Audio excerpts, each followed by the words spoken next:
Hey guys, this is Carrie, and in this video, we're going to be doing lesson 5, talking more about the internet today. In particular, something you might have heard of called an IP address. But before we get there, take a look at the do now and see if you can do it on your own, and then we'll review the questions.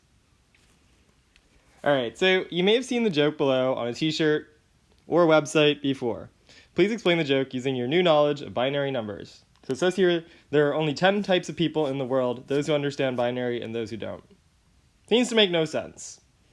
But they're being a little bit silly here. This number that looks like 10, well, if you take the reference here of binary, in reality this is not the number 10.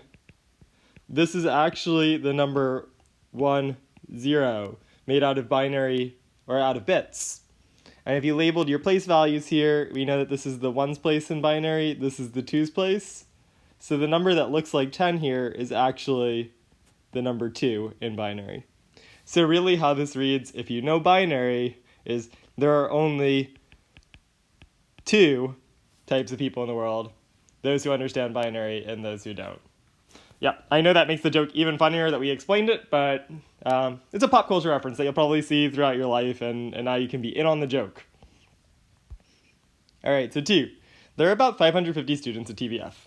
If we want to give each student a unique binary identifier in a database, are 4-bit identifiers enough so that every student in the school will have a unique binary identifier in the database? For example, student Bob might be matched with the number 1101. Notice that this is 4 bits, and the example is 4 bits because it has 4 binary digits, and a bit is a binary digit. If not, explain how many bits would be needed to store all of the students in the school, such that each had a unique binary sequence matched up to them. Alright, so there's a lot to process here. And if you keep track of the question marks, you can see that there's 2 main questions. So, are 4-bit identifiers enough so that every student in the school will have a unique binary identifier in the database? Alright, so we can think about it like this. Okay, we're going to match 000 with the first student. We'll match 0001 with the second. And we'll try to come up with all the combinations, and we'll see if we have enough for 550 students. But that sounds like a lot of work, and a lot of the time with math, because patterns are really shortcuts to seeing things in math, you can find patterns here. So if you think about this, you've got your binary digits. For each one of these binary digits, this number here could be a 0 or 1. You've got 2 choices. This number here, you have 2 choices. This number here, 2 choices, 0 or 1 for all of these, so 2 choices here. So thinking about the hats, shirts, pairs of pants problem, what you have to do is if you know the number of choices for each option, to get the total number of choices, you'd have to multiply these together. And so that gives you 16. So with 4 bits, we can make 16 combinations.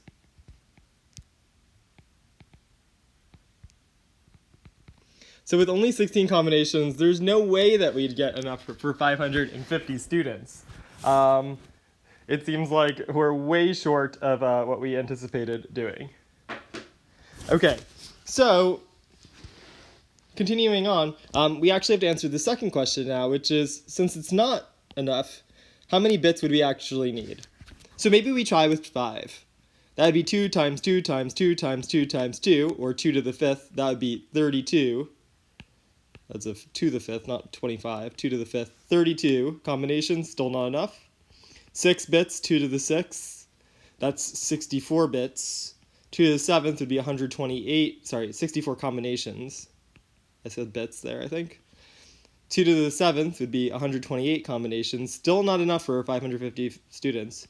2 to the 8th is 256, 2 to the 9th is 512, still close, but not enough, so we need 2 to the 10th. We need 10 bits. So we'll have some extra combinations. 1024 would leave us with many, close to 500 extra combinations, but we need 10 bits for each student.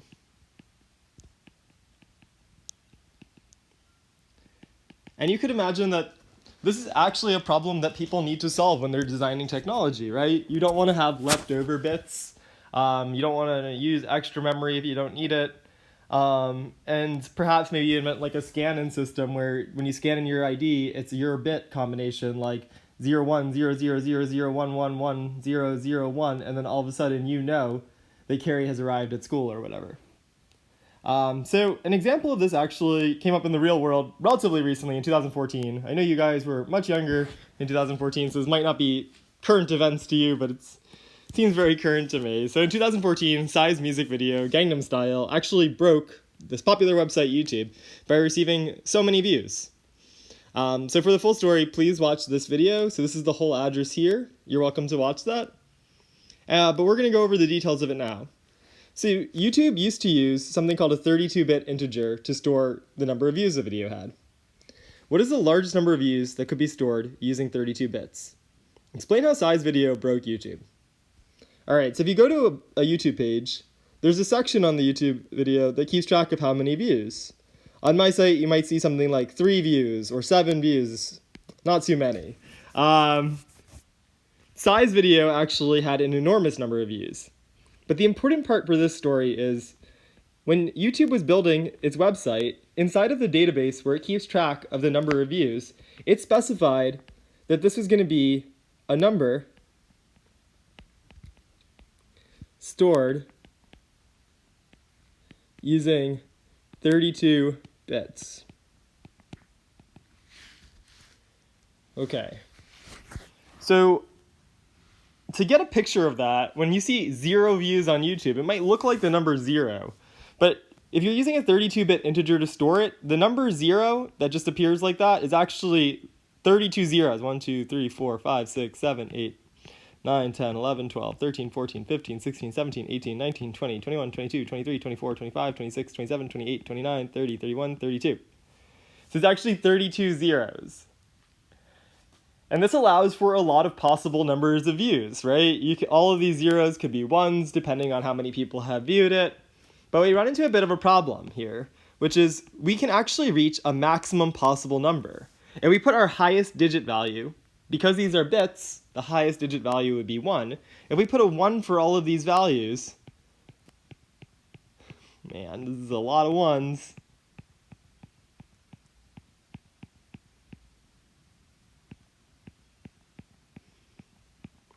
Alright, so 32 ones. This is actually the largest possible number that we can store in this set of 32 bits. There's no way we can make this number any higher. If we try to make it higher, there's nothing that can change. There's like no extra digit because 32 bits was all we were allowing for this number. So this is actually the maximum possible number. So let's compute what that maximum possible number is. Now, sure, you could go through this and you could label the place values. You could say this is the ones place, the twos place, the fours place, etc. But it would actually be pretty inefficient to do it that way.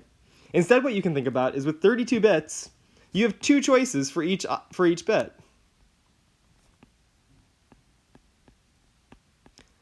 So we have actually 2 to the 32nd possibilities. Now, if we put that number in on a calculator, 2 to the 32nd, it's a very big number. Let's write it down. It is 42949679296. So 4,294,967,296 combinations. Now, the challenge here is we use one of those combinations on 0. So that means that we're going to be left with one fewer, 4,294,967,295 combinations. Or not combinations, combinations is not right here, is the largest possible number.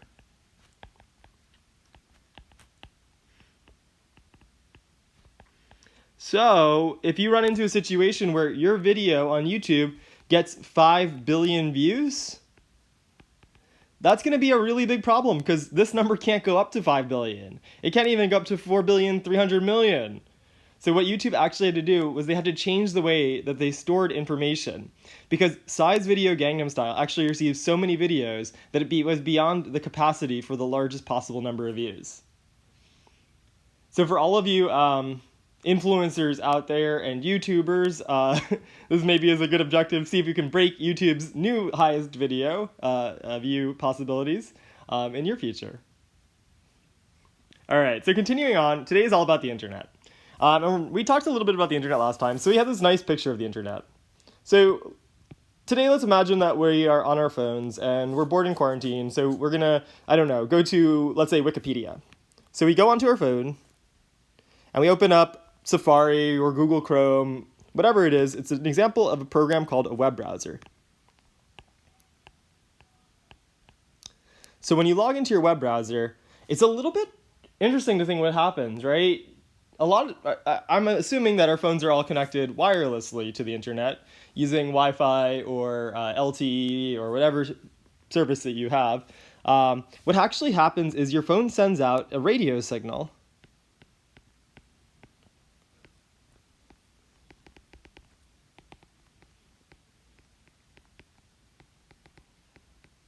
And I'm actually going to change that from radio signal to radio wave. And so potentially, you remember last year you learned in Algebra 2 that waves are built using sine and cosine functions. So actually the wave that comes out of here is built electrically using sine and cosine functions with varying frequencies so that wave has a certain shape. So maybe, I don't know, something like this, and maybe the peaks correspond to ones and the troughs or the flat parts correspond to zeros. It basically is sending a binary message to connect to the internet. Now, probably in your home, you have a device that you don't have to interact too much with, but when your Wi-Fi goes down, you might turn it off and on. That device is called a router.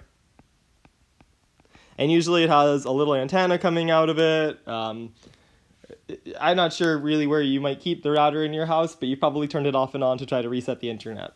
Or at least that's a good idea to do. All right, so the router actually picks up this radio signal, and then you'll notice that the router is connected using a telephone cable into your wall. And that telephone cable is made out of copper. And so what the router does is it converts this electromagnetic wave, a radio wave, into a copper radio or a copper electrical signal, electrical current that goes through copper wires. Now the problem with copper wires is that if you have a really long copper wire, the signal will degrade over time, and some of these ones might start to look like zeros, and these zeros might start to look like ones, and it's not very efficient for sending information over large distances. But as we saw last time, once we connect to the internet is really a web, a net of interconnected things that span the whole world. And it's a decentralized web of things with lots of different connections. And so, of course, I think you're probably aware that some of these connections are local. You might connect to a website for a that's stored at a server nearby you. But you might also connect at a website that's stored, whether the server is stored very far away. Maybe it's stored in Europe or China, or stored in a server farm in the Arctic Sea. And in order to connect to a server that's farther away, there's actually a type of cable that's very long here. And you don't want to use a copper cable for that because the signal will degrade over time. You're going to use a type of cable called a fiber optic cable. And a fiber optic cable, instead of using electrons to, like a copper wire uses electrons to send messages, a fiber optic cable actually sends messages using light. So fiber optic cables are really good at sending messages long distances, and they use light to send those messages. And if you think about where these fiber optic cables are, many of these fiber optic cables are wrapped up in an insulator and then stored at the bottom of the ocean, connecting one continent to another continent. So, of course, there's not just one fiber optic cable. There might be multiple ones to make it fault tolerant or redundant. And then over here, maybe you have some copper wires connecting the network over here. But there are many paths around the internet. And then you finally might reach the server computer that you've been trying to reach all along. So here's basically what happens, right? You're on your phone. You want to go to a website, let's say Wikipedia. So you send out a GET request. And that GET request says, hey, get me Wikipedia.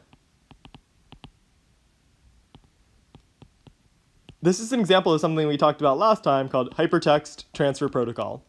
That message goes out as a radio wave. It hits your router. Your router converts it into an electric signal that's communicated using electrons in a copper wire. It bounces around this network, maybe taking a longer path than you would have guessed because it's more efficient based on trafficking, going through all of these other router computers. Finally, maybe it realizes that it has to go across the ocean, and then finally reaching the server computer. Now the computer is going to send back a response, the server computer. So let me say that this is all going here. The computer is going to send back a response saying, hey, we got your request. Here comes Wikipedia. And this is sent as an HTML document to your computer. And it doesn't take the same route necessarily. Doesn't take the most efficient route necessarily, but it's sent back to your phone as a hypertext markup language document. And then your web browser loads it up the same way that you've been loading those files. And after sending back the information, I think one thing that's important is there is no constant connection between your computer and the server. It's a set of call and responses like, hey, get me Wikipedia. Here's Wikipedia. Hey, get me the page for math on Wikipedia. Okay, here's a page for math on Wikipedia. Hey, get me the page for algebra on Wikipedia. And every time you click a link, you send a GET request, a message through this network, and it sends the response back to you. It's not that you're in permanent communication. All right, so who owns the internet? How is it possible for so many different computers with different hardware and software, even different operating systems, to all communicate with each other? So nobody really owns the internet in a sense, and in some sense, everyone owns the internet. It's a series of connections that have been built and that we all get to use. But many services are actually hosted on the internet. So one service that's hosted on the internet is the web, and that's used to browse websites, similar to what we just talked about. But there are other services as well. When you send a text message, it uses the same infrastructure. So that would be the SMTP, the SMS short message system that uses that. Another system that uses the internet is when you send email. That's the standard mail transfer protocol that uses the same infrastructure to send email. What you'll notice is that the way that we're able to accommodate so many different operating systems and so many different systems is there are protocols for sending information on the internet. So there's a group of volunteers that come up with these protocols that say, if you want to send a message on the internet, this is what the message has to look like in order to work. If you want your website to be on the internet, this is what the responses have to look like. And by having these standard protocols, these standard rule sets, these set of defined rules, it basically allows computers of any type, Chromebooks, Macs, Windows, iPhones, iPhones, Samsung, Android, anything that connects to the internet to all communicate in a very seamless way. All right, so let's continue on. See if you can answer these two questions on your own.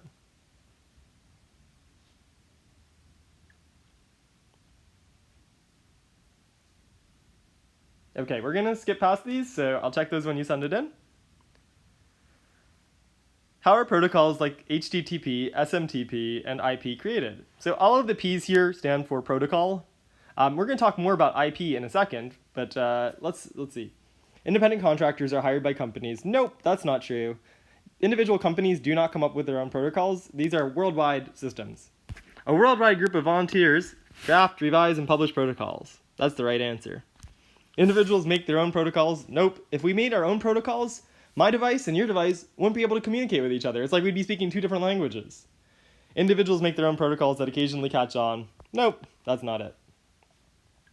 All right, so let's talk about IP addresses in particular.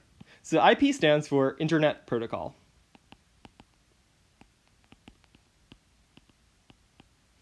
So you know this is an important one because it actually has the name Internet in the title. So every time a device, whether it's your phone, a computer, a web server, let's see, how do I summarize this in words? Any device that connects to the internet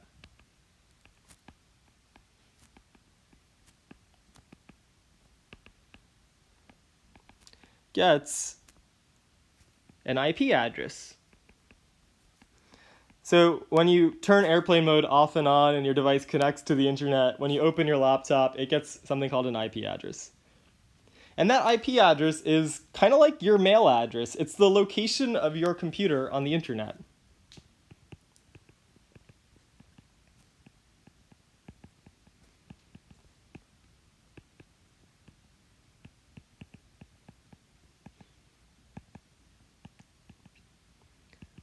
So if you want to see your IP address, you can go to Google and you can type in my IP. And when you do that, you should get a set of either numbers or numbers mixed with letters. And we're going to review what those two different things are in 1 second. But I think it's nice to have an example. So every device that's connected to the internet has an IP address. And I Googled it this morning. If we looked up Wikipedia's server is a computer that's connected to the internet that has one job: to send Wikipedia HTML documents to computers that send GET requests to them. So Wikipedia actually has an address on the internet because it's a device. Wikipedia's server has an address on the internet, and its address is 208.80.154.224. So what happens when you type in wikipedia.org into your web browser here is there's a system in your computer that converts wikipedia.org into this set of numbers. And then when we're looking for this system of numbers on the internet, all of these routers may have information about that, and they'll locate this address, this IP address, somewhere on the internet. Now, whenever we send a GET request, we also include our address so that Wikipedia, similar to like a letter where you put your address, oh, that's a really bad rectangle. Similar to like a letter where you put your address here so that somebody could mail you back. Every time you send a request on the internet, you include your address so that the website can send you the HTML back. Please look up your IP address at this point. I think it will be interesting to see. So Google my IP. All right, so this example from Wikipedia is an example of something called IPv4, which is IP version 4. And IPv4 has been around for a really long time. So the way that IPv4 works is you have 4 numbers. And we'll use the example of Wikipedia here. Those numbers are 208, 80, 154, and 224. Now, if you think about numbers we've talked about the last couple of days, it might be a reach here, but if you looked at enough IP addresses, you would notice something really interesting. The numbers in each of these ranges only go from 0 to 255. And that should be really, really familiar at this point. 0 to 255 is a range of values that we've seen come up time and time again. It came up with colors, where we had the red channel from 0 to 255, the blue diode 0 to 55, the green diode 0 to 255. We also saw it with ASCII, where we had 256 possible combinations. So the reason why IP addresses were constructed this way, or are constructed this way, is we use 1 byte of information for each of these. And it's the same way that we use 1 byte of information for each color when we're specifying a color for a pixel. So we see the structure of bytes come up again and again. And it makes sense, right? If we needed bytes for ASCII, then when we built computer hardware, we started to group 8 bits together. But we should continue to group 8 bits together if we can reuse the same structure for a variety of different purposes, whether it was colors or IP addresses. So a natural question that might occur to you is, how many possible IP addresses can be constructed this way? So let me change this to IPv4. Well, with the first one here, these numbers range from 0 to 255. So we have 256 choices for the first number. 0 to 255, 256 choices for the next number. 0 to 255, 256 choices for this number. And 0 to 255, 256 choices for this number. So if we multiply those all together, we get 256 to the 4th power, which is, hey, this is familiar, 4,294,967,296. So we're going to come back to this number in a second. But there's one more important thing for you to know about how IP addresses are constructed. IP addresses are constructed in a increasingly specified the right word is hierarchical manner.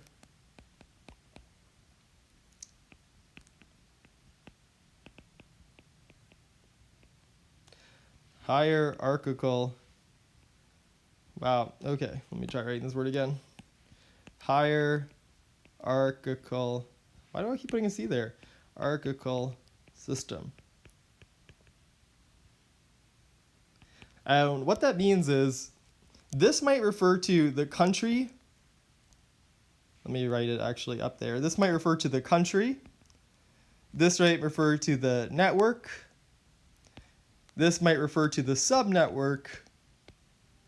And this might refer to the individual device. So you'll notice that these numbers are not actually random. They're actually constructed in a specific way that gets more and more specific as you read from left to right. So first it might tell you what country the web server is in or your device, what network, what subnetwork, and what individual device. So this is a really cool project to do at school. We actually all look up our IP addresses and we see that we all have very similar IP addresses in many cases because we are all on the same network. And unfortunately, we cannot do that because we're not all in the same network. We are all in different locations right now. All right, so let's talk problems. So IPv4 is very cool, but perhaps when we wrote this number down, 4 billion, a bit of an alarm bell might have gone off for you. There are 4 billion possible IP addresses. And that sounds like a lot of IP addresses, but when I'm looking at my life right now, I've got a computer, an iPad, and an iPhone all connected to the internet. And you might have the same. And there are over 7 billion people in the world. So you can see that similar to our YouTube problem, we're not going to run out of numbers here, we're going to run out of IP addresses. And if we try to reuse IP addresses, then information that I request with my IP address may actually go to you if you have the same IP address. And we send personal things on the internet, like credit card numbers. We also rely on the internet to receive information, and if we don't have assurances about privacy or assurances about where that information is going, it would run into major problems. So what happened actually is that we invented a new protocol, not we, but the world, humans, yes, I guess that's a we, but it's a broader we, it's not we as a class. We actually invented, as humans, a new protocol for IPv6. So IPv6 is version 6, and it's a new internet protocol. So now, instead of having 4 numbers when devices log on, you actually, if you had, possibly you might actually have one of these. They're phasing it in slowly. So some people have IPv6 addresses. I think I looked at my IP address and I currently have an IPv6. You can tell because it will be a mix of numbers and letters.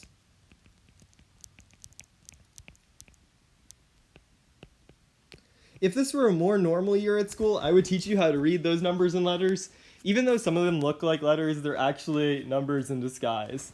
But it looks something like this if you have an IPv6 address.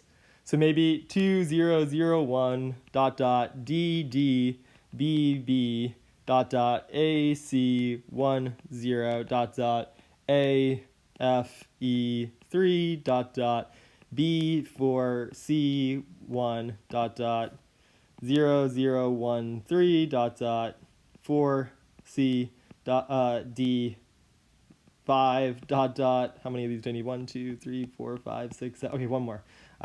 3, 5, 6F. And even though there's a mix of letters and numbers here, all of these are actually numbers in disguise. And there's no way for me to show you this without going through a couple more lessons to explain where these things come from.